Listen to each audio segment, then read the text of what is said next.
Welcome back.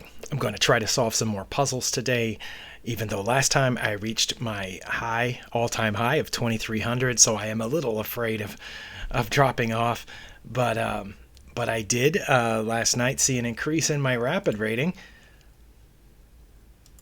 so I'm pretty happy about that. Let's see what we can do here. There's my score of 2300. Hopefully we won't lose too much here. Let's see. It looks like my opponent is about to fork me right there. And that would be an incredible fork of the king, queen, and rook. I can defend against that either by playing queen here or maybe something else. Let's see what else we can do. We can always defend against moves like that. By checks, for example. There's a check. Actually, that looks like it might be mate.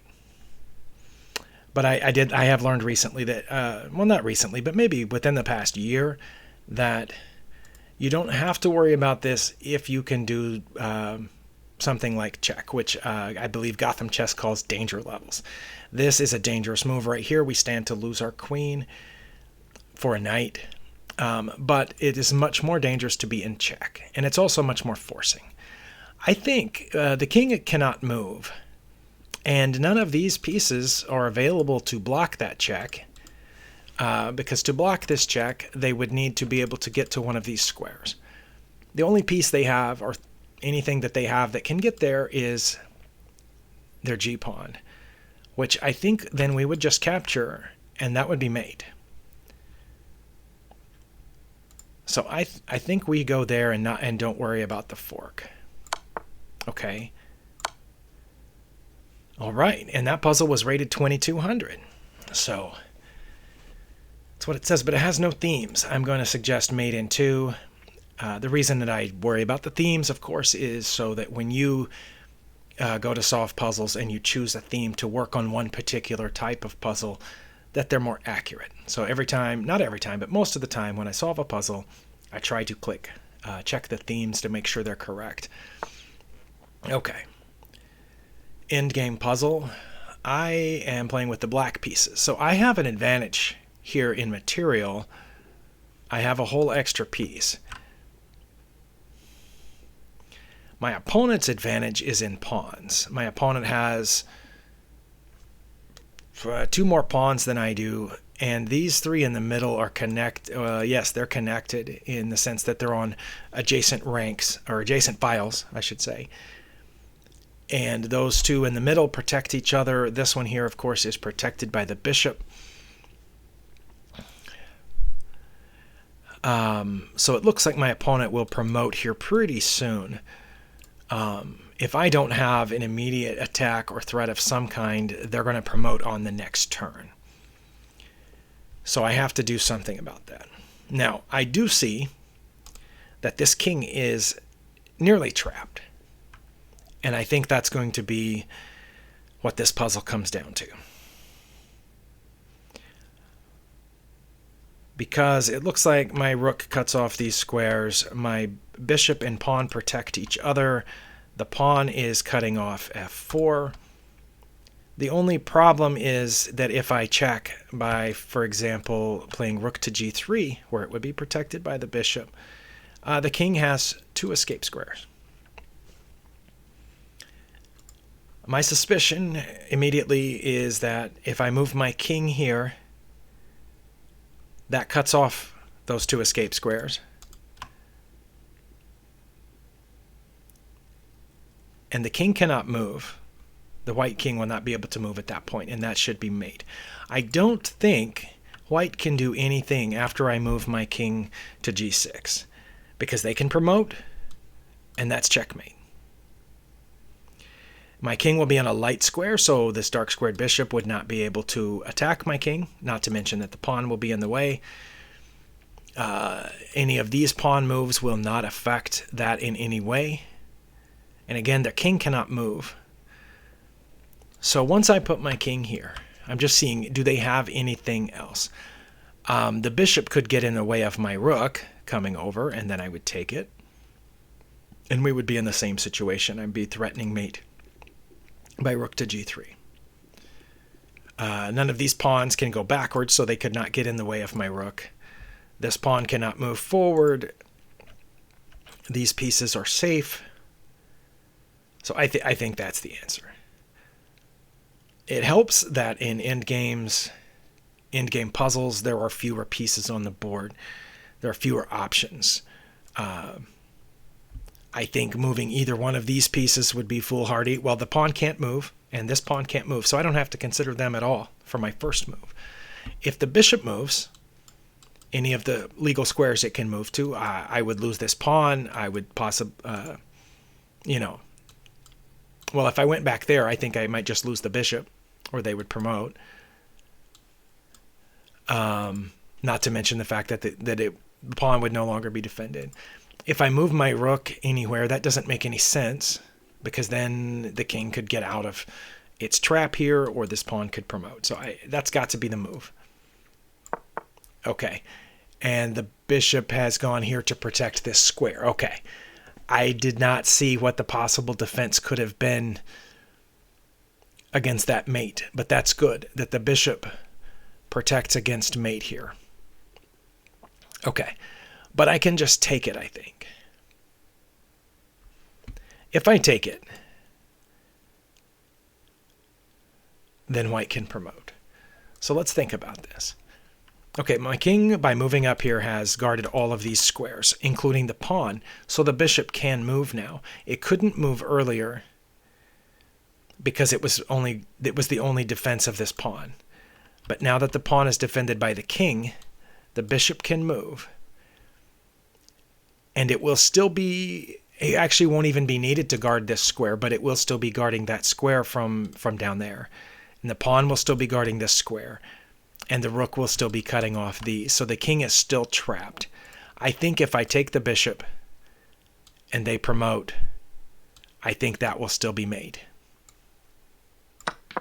Okay, they promoted. Now again, we've established that my king is cutting off these squares. The pawn is guarding these two. The bishop is guarding this most important square where I'm about to move my rook, which will also be guarding this square and that one. So that will be checkmate. Okay. It helped that I had seen very similar patterns before where a king had to move to block off escape squares, and then the rook came across. We've seen a couple, 2 or 3 puzzles like this before. Theme was made in 3. I will thumbs up that. Got 2 in a row on this session, 7 in a row, counting my last session where we left off. I sure hesitate to go to the next one, but I'm going to. Okay, this one is much more complex.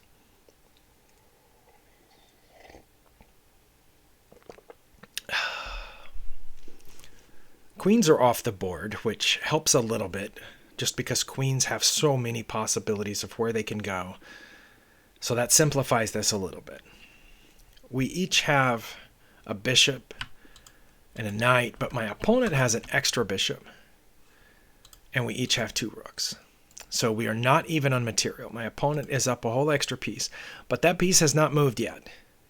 Looks like those 2 pieces are on their original squares, therefore undeveloped. This rook can't go anywhere important.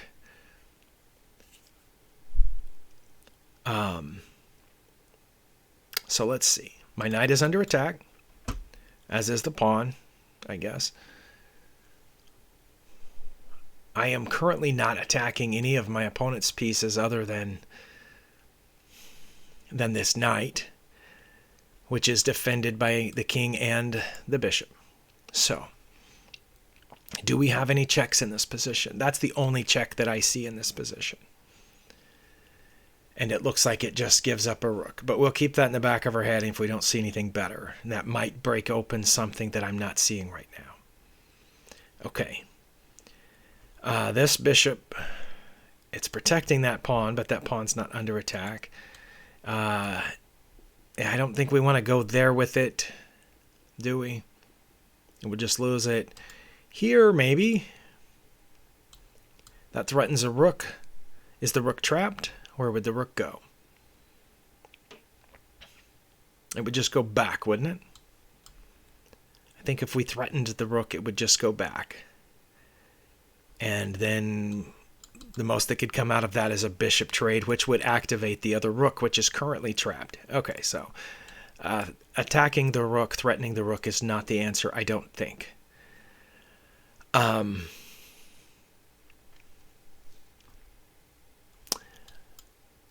Do we need to get our knight out of danger? And if so, how could we possibly get our knight out of danger? We could drop it back,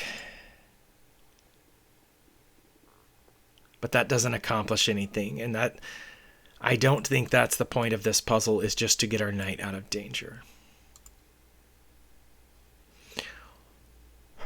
One thing that our knight is doing right now is protecting this passed pawn. That's one advantage we have in this position, despite being down a full piece, is that we have an advanced passed pawn. And I'm wondering if we shouldn't be trying to defend it, protect it somehow. But I don't know. We can't do that by moving our knight. We move our knight, which is obviously what they want us to do. Then they take our pawn.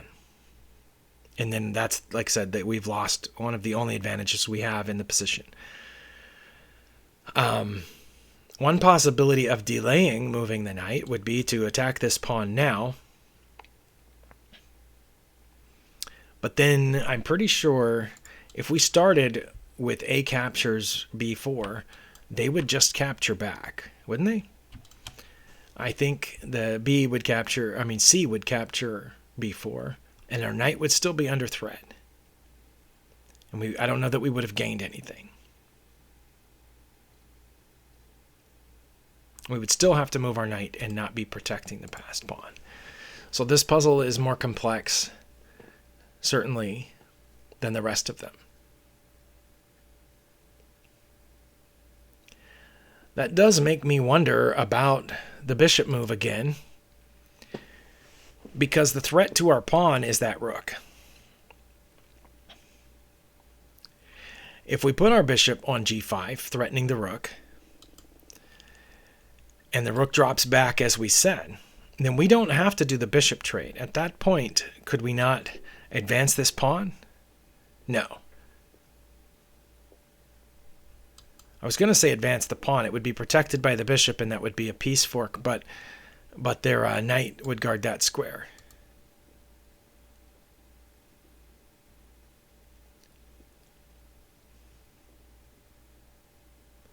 Which brings me back to the first move that I saw, which was rook captures with check. And the reason we had to back up to that, or the reason I'm thinking of backing up to that, is because the knight is guarding our pawn advancement square. So I'm wondering if we shouldn't first play bishop to g5, which attacks the rook. I think that would encourage the rook to drop back. I don't think the rook would move over here, because we would capture it with our rook, I think. And they would no. It could move there, couldn't it? If we moved here, the rook could move over where it is protected by the bishop, and our bishop then is hanging, attacked by their bishop over here once the rook moves out of the way. So if we start here and they do that, then we would, I guess, almost be forced to take their bishop at that point, wouldn't we? Because then if we advance the pawn, the knight just takes it. Which makes me wonder if this isn't first. Follow my logic. Okay. I don't think it would matter which piece captured, king or bishop. But obviously we can't control which one that they do that with. If the king captures, we would have a follow-up check if we wanted, but I don't know how important that would be. But let's say we capture here and the bishop captures back. So we've lost a rook for a knight. But then we can bring our bishop to g5, which forces, I think, a rook move. possibly here, but then it wouldn't be threatening anything anymore because our rook is not down here anymore. Then we could advance this pawn, protected by our bishop, from g5. And there's no knight there hitting that square anymore.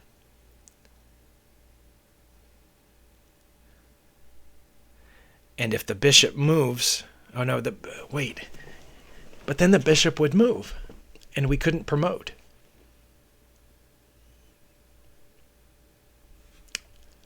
I don't know. Well, I've thought about this for some more minutes with the camera recording paused. And I'm honestly impressed that I reverse engineered to thinking that this might be a good first move because it removes the defender of that square. But that might all be too complex, because at the end of that, if I take this knight first and they capture back, and then I threaten their rook, and their rook moves over,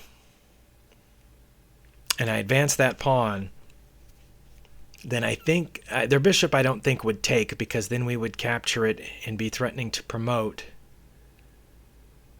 And but even then, that has freed the rook to get in front of the pawn. Our knight is still hanging.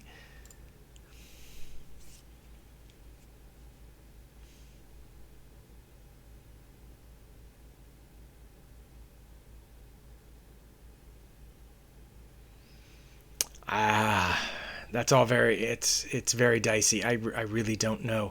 I do know that is the most forcing first move. In none of the other moves that I can think of are that forcing. This one was a little forcing in that it doesn't force, but it strongly encourages this rook to move. That's mildly forcing. The rook doesn't have to move if it doesn't want to, but it could. It might want to move, probably not back, because well, even if it went back though, if we started here and the rook went back and we pushed this pawn, the knight could just take it.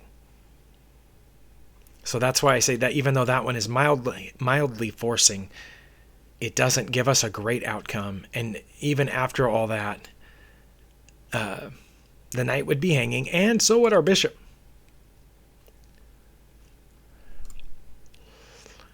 This is the most forcing first move that I can see.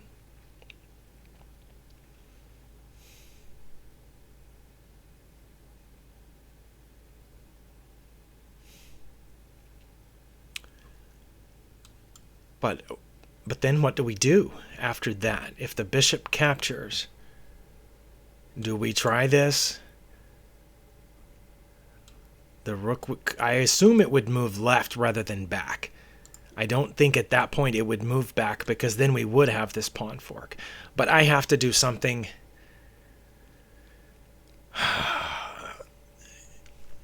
And sometimes the solution presents itself after the first move. So it's got that, either that or this is the first move. I'm pretty sure. I just don't know.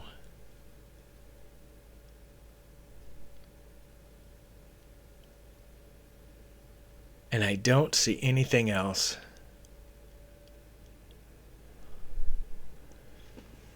What do you think? You think the bishop or the rook first? The only reason I'm thinking about the rook first is because the knight guards that square, and I think that square is going to come in and be important here in just a little bit. Okay. Well, I had to try it. I've just lost the 10 points that I've gained from the first two puzzles. I'm going to... Oh, I clicked restart. I meant to click the analysis button. Was it this? No. Okay, I'm going to click the analysis board, which is cropped slightly differently and doesn't show up quite right, but I think you can still see all the pieces. And the first move of the puzzle was that pawn move. Okay, I'm supposed to take this pawn first. I remember talking about that. I mentioned it briefly, but I thought they would just take back. But that's the only move that doesn't set us back to equality. It says rook taking here. The engine suggestions above my head puts us near equality. And then knight to a4 was another good move. The bishop move is not even among the top three. Okay, so I take this pawn. And then they would take me back, right? That's their best move, which is what I thought would happen if I did that. Now we're back to where we started. Now it says to put the knight here on b3. That's our only move. Only winning move. So I was way off. Okay. I was way off. I put the knight there. I get that because this is pinned. The pawn is pinned. So they're not going to take us here because then we would get their rook free. So they would move their rook. Is their best move. But the continuation in the puzzle is not moving their rook. The continuation of the puzzle is moving the bishop. And then we would take the rook. And that would be the end of the puzzle. Okay. So now we can restart this. We know that we're supposed to take here and then go there. Yeah. See, that's bad. The best move in their best move in that position was to move the rook and give up the pawn. But they did that instead. Okay. So at the beginning of that puzzle, I had to see that this pawn would be pinned after we took here and they took back and we did this. And all my other ideas that I was calculating over here were not even close. That happens sometimes. That happens. But it depended on knowing that that pawn would be pinned after we moved our pawn out of the way. Okay, well, I lost 10 points. Might as well do another one. We kind of expected that would happen. I warned at the beginning of the video that we're near the limits of my abilities, so we might lose some points. Okay, I have been checked by this white rook, which I can capture back. I might have to capture back. Let me think. But I can only capture back with my king. None of my other pieces can capture back. If I do capture back, the opponent can check again here with their rook.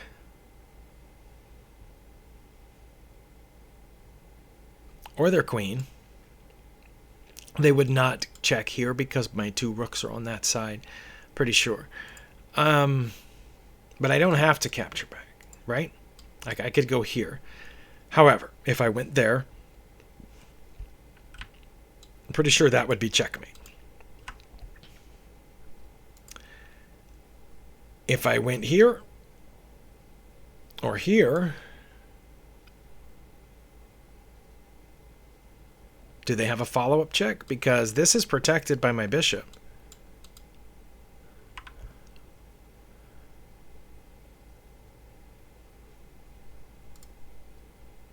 Also, I'm getting pretty close to checkmating my opponent because my queen is close to infiltrating here, in which case it would be about to link up with this rook through this pawn.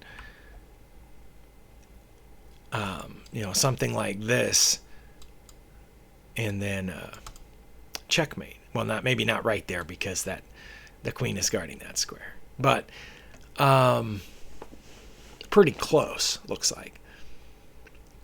I just have to get out of this check the right way. Okay, I think we've discounted this because that pretty sure would be checkmate. The queen would be guarding the rook there, and the queen would be cutting off these escape squares. The rook would be cutting off that escape square. So we don't want to get out of check that way. If I get out of check this way,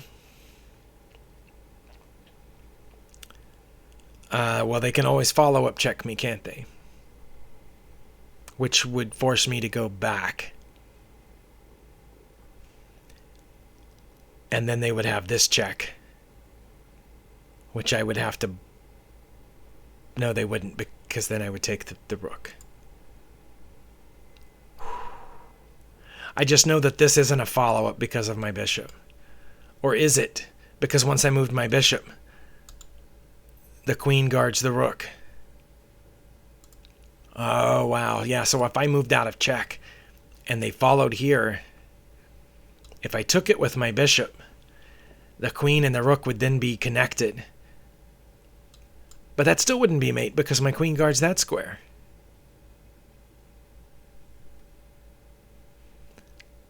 But if I take it, they have a follow-up check.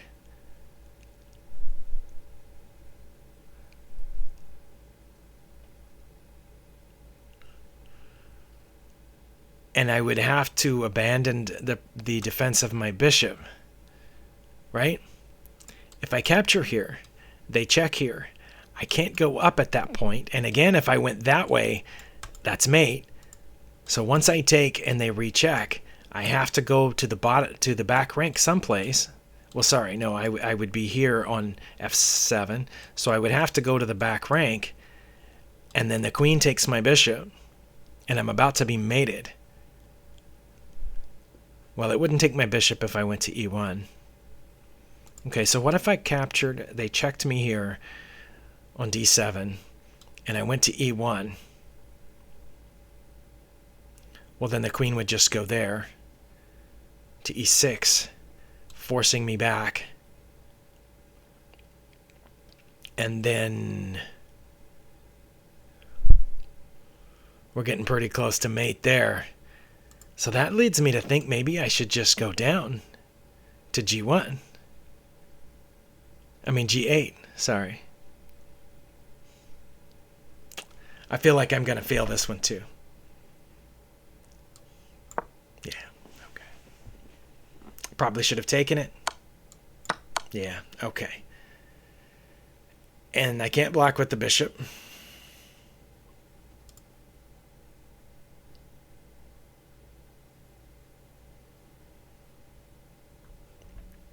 If I get out of check, they check me. But then I could block with the bishop, protected by the queen. I can't block with the bishop now. I can block with the queen now, but then they take, and I take. And then where have I gotten?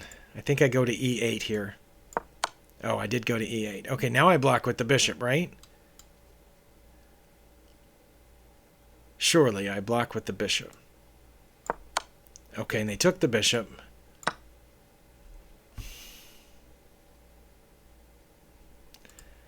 Okay, so the answer was to take the rook, then go to e8, block with the bishop, which they would take for some reason. I guess out of desperation because they're about to get checkmated. All right. Well, now we're back into the 2200s. Okay. All right. Well, in this position, our opponent has done this, which I believe to be a mistake. But what to do about it? We could capture their queen right now, but they would capture back with check. And then I would move forward.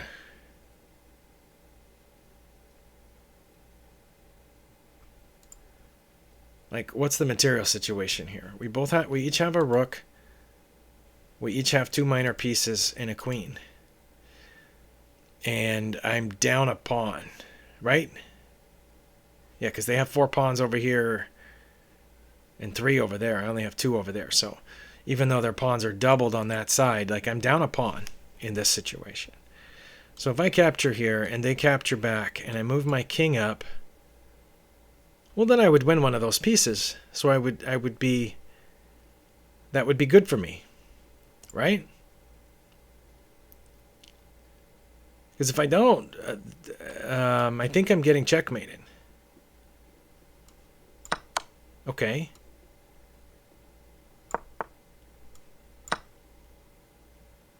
Okay, that one was rated over 2,000. I think that one was much simpler than what we have been working on. The theme was the bishop pair. I don't think that's correct, but I also don't know what a better theme for that would be. We do have the bishop pair, obviously, but it was more about just winning material. Is there a theme for that? Just material? I don't see a theme listed that's just gaining material, but that's hanging piece. It wasn't hanging at the beginning, though. I don't know. I'm not that advanced. Okay. Somehow our kings have moved past each other. So our king that started out down here has gotten into the middle of the board, and their king, which started out way down there, has somehow gotten all the way down here with their rook. Okay.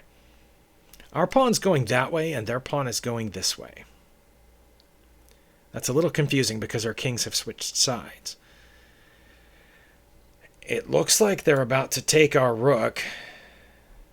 And if we let them, then we would have to capture back with the pawn.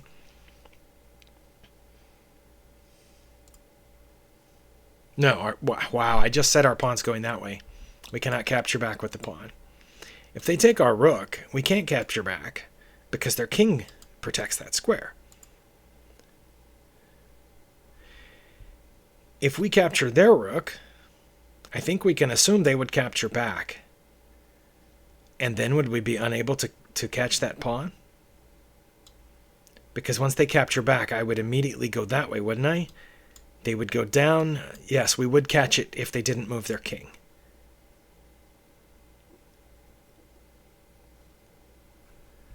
So let's follow this out. We take the rook. We take their rook. They capture back.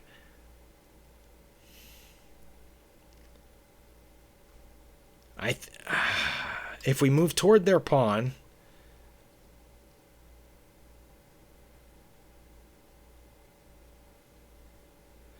if they then went out, because we would be abandoning our pawn at that same time. So if they went after our pawn, we can outrun them.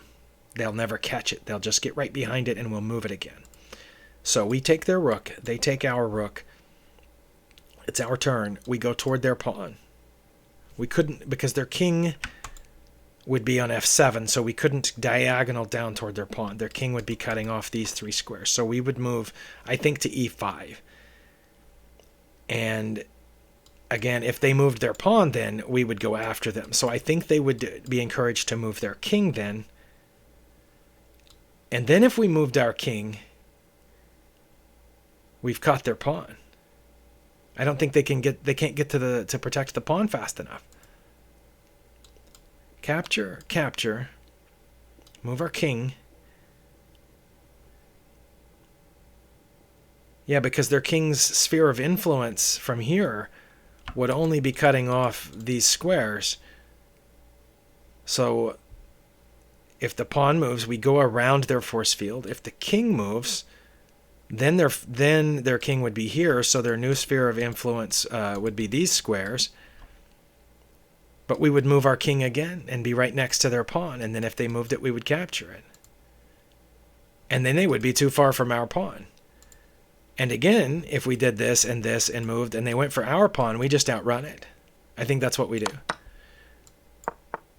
Okay.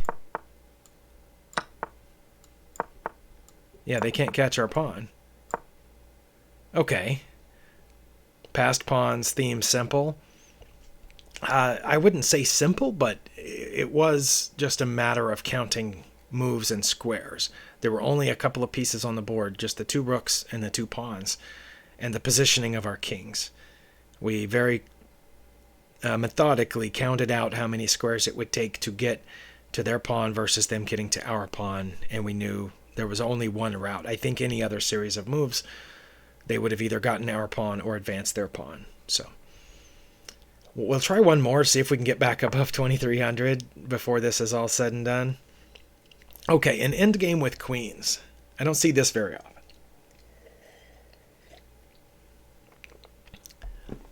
I would see this setup more often when I was a little lower rated. I would say around 800 to 900. Both of us would be afraid of trading off our queens, so we would trade off minor material or pick them off with our queens and end up with some pawns and queens on the board. But much more often now, queens either get traded early, or once we get down to an endgame, there are still other pieces on the board. Or usually, or very often by this point, one player has lost their queen somehow. But because it is an endgame, we're going to use the same train of thought that there are only so many possibilities. Okay, once again, the puzzle has given us the black pieces. And again, our king and their king are in really odd positions. Their king has just moved out of check. We have had checked them from over there. And because we know that every first move of a puzzle gives us an advantage, so that had to have been a bad move. There had to have been a better move for them. I don't know what it would have been. Probably moving toward the center. Okay. And again, their pawns are going this way, and our pawns are going that way. They are close to taking one of our pawns, so I think that has to be a consideration.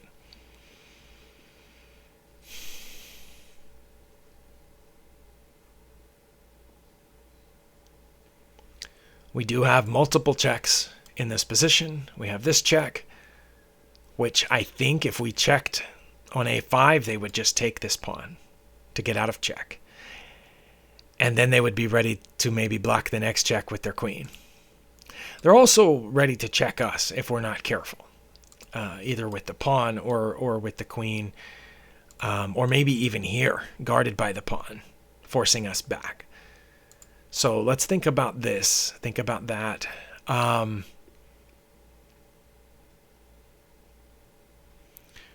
going to say the worst check on the board because it loses our queen. But there is this check. There's this check. There's this check. Okay, one thing about that check is that it pins this pawn to the queen, but it would still allow that. Okay, so check, check, check, check, and there is this check down here on e7, which I'm kind of liking that one the best. If we check on e7 all the way down here, that guards this pawn, which is, as we mentioned, the king is about to attack. It also blocks off all three of these squares from the king. The pawn is blocking off that square from the king, and our other pawn is blocking off that square from the king. So this check right here on e7 forces their king to one of two places, c8 and b8.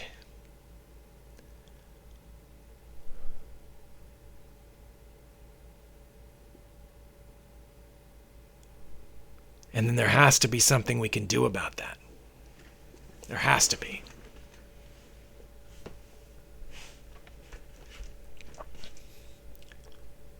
Because any of these other checks that we looked at, lots of them,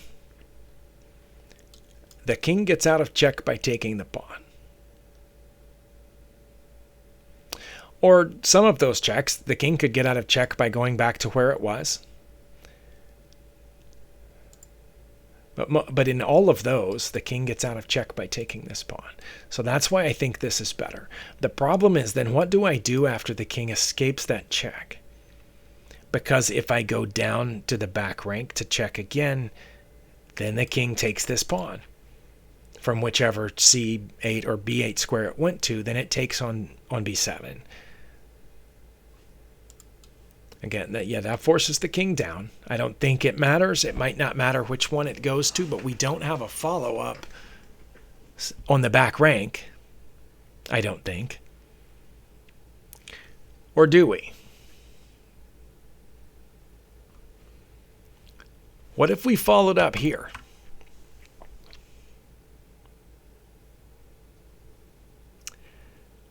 No, that's bad. That would... I was going to say it would force a queen trade, because we would be checking them and attacking their queen at the same time. And our king is close to their pawns and in front of them, so we could pick them off, whereas their king would be behind our pawns. But if we check on e7, the king moves to the back rank, and then we check on f8. The queen captures us. We capture back with our king. Then their king takes one of our pawns. I don't know which one. Oh, but we jump forward too with the other one. and it can't catch us. And if they try to move their pawns, we just get in front of it. I think that's it. Oh, it took one of our pawns. Well, if we take their queen now and they take us back,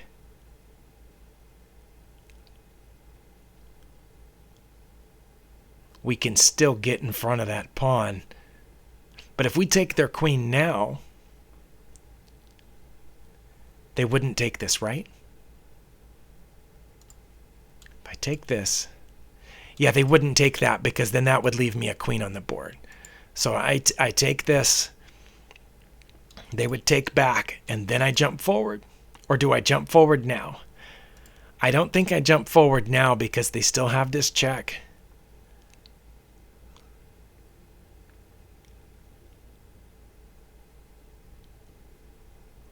And then when I move out of check, they wouldn't have to take my queen. They could check me somewhere else and win that pawn. Yeah, so if they checked there and say I went here,